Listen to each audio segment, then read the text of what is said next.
এখনো কৈশোর পার করেননি কায়রান কাজী। মাত্র ১৬ বছর বয়সেই কুড়িয়েছেন বিরল সম্মান। চাকরি করেছেন ইলন মাস্কের স্টারলিংকে। স্বয়ং ইলন মাস্ক যাকে নিয়ে পোস্ট দেন তার নিজস্ব সামাজিক যোগাযোগ মাধ্যম এক্সে। বাংলাদেশি বংশোদ্ভূত এক কিশোর এই কায়রান, যিনি কিনা ২ বছর মাস্কের প্রতিষ্ঠানে চাকরি শেষে এবার সিদ্ধান্ত নিয়েছেন নিউ ইয়র্কের আর্থিক প্রতিষ্ঠান সিটাডেল সিকিউরিটিজে একজন ডেভেলপার হিসেবে কাজ করবেন।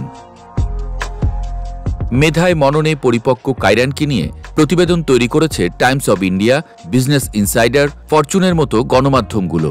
আর করবেই বা না কেন?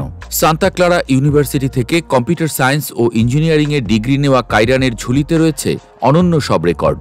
বাংলাদেশি বাবা মায়ের মুখ উজ্জ্বল করে ২০২৩ সালে যোগ দিয়েছিলেন স্পেস এক্সে। তার ইউনিভার্সিটির ১৭০ বছরের ইতিহাসে সর্বকনিষ্ঠ সদস্য হিসেবে ডিগ্রিও নেন কায়রান। এর আগে মাত্র ১১ বছর বয়সে লাস পেসিটাস কলেজ থেকে গণিতে অ্যাসোসিয়েট আর সায়েন্স ডিগ্রি অর্জনেরও অভিজ্ঞতা রয়েছে তার ঝুলিতে। এখন যোগ দিতে যাচ্ছেন বিখ্যাত আর্থিক প্রতিষ্ঠান সিটাডেলে। বিজনেস ইনসাইডারকে দেয়া এক সাক্ষাৎকারে কায়রান বলেন, স্পেস এক্সের ২ বছর কাজের পর আমি বুঝেছি এখন নতুন চ্যালেঞ্জ নেওয়ার সময় এসেছে।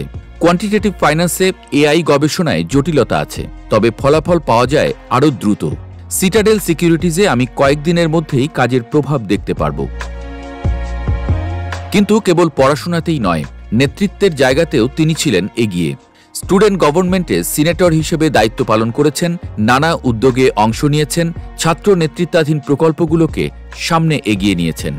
মাত্র ১৪ বছর বয়সে গ্র্যাজুয়েশন শেষ করার পর কায়রান লিঙ্কডইনে যোগ দিতে চেয়েছিলেন, কিন্তু সমস্যা হল লিঙ্কডইনে অ্যাকাউন্ট খুলতে ন্যূনতম বয়স লাগে ১৬। আর এ নিয়ে কায়রান মজার ছলে লিঙ্কডইনকে বলেন ব্যাকডেটেড। সেখান থেকেই তিনি ভাইরাল হয়ে যান।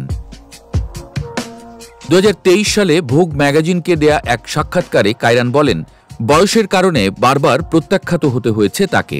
সিভিতে অসংখ্য সাফল্য থাকলেও অনেক নিয়োগকর্তা বয়সকেই বড় বাধা ভাবছেন। প্রতিভা আর সম্ভাবনাকে কখনো বয়স দিয়ে মাপা যায় না। এই শিক্ষা দিয়েই কায়রান দেখিয়ে দিয়েছেন দক্ষতা আর অধ্যাবসায়ের কাছে বয়স কেবল একটি সংখ্যা। আর এভাবেই তিনি নতুন প্রজন্মের জন্য হয়ে উঠেছেন এক অনুপ্রেরণার প্রতীক।